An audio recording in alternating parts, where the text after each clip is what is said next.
Hi எல்லோருக்கும் வணக்கம். இன்னைக்கு கேரளா ட்ரெடிஷ்னல் ஸ்வீட்டான கலத்தப்பம் எப்படி செய்யலாம் அப்படின்றத பார்க்க போகிறோம். அதுக்கு ஒரு கப் அளவுக்கு பச்சரிசியை நல்லா கழுவிட்டு 3 மணி நேரம் ஊற வச்சு எடுத்துக்கணும்.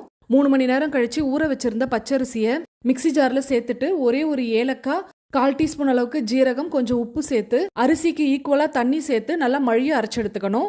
அதை ஒரு பவுலுக்கு டிரான்ஸ்ஃபர் பண்ணிட்டு அடுத்ததாக அதே மிக்சி ஜாரில் 1 டீஸ்பூன் அளவுக்கு வடிச்ச சாதம் சேர்த்து அரைச்சி அதையும் அந்த அரிசி மாவோடு சேர்த்து நல்லா மிக்ஸ் பண்ணிக்கணும். இப்போ அதை ஓரமாக வச்சுட்டு அடுத்து ஒரு பாத்திரத்தில் 1/2 கப் அளவுக்கு வெல்லம், 1/2 கப் அளவுக்கு தண்ணி சேர்த்து அடுப்பில் வச்சு வெல்லம் கரைஞ்சதும் வடிகட்டி எடுத்து அரைச்ச மாவோடு சேர்த்து நல்லா கிளறி விடணும். கட்டி பிடிச்சிடக்கூடாது. ஃபைனலாக கொஞ்சமாக பேக்கிங் சோடா சேர்த்து நல்லா மிக்ஸ் பண்ணிக்கணும். அடுத்து குக்கரை ஹீட் பண்ணி நெய், நறுக்கின தேங்காய் சேர்த்து கோல்டன் ப்ரௌன் ஆனதும் மாவை சேர்த்து மூடி போட்டு விசில் இல்லாமல் 12 நிமிஷம் லோ ஃப்ளேமில் வேக விடணும். 12 நிமிஷம் ஆனதும் 10 நிமிஷம் கழிச்சு தான் மூடியை திறக்கணும்.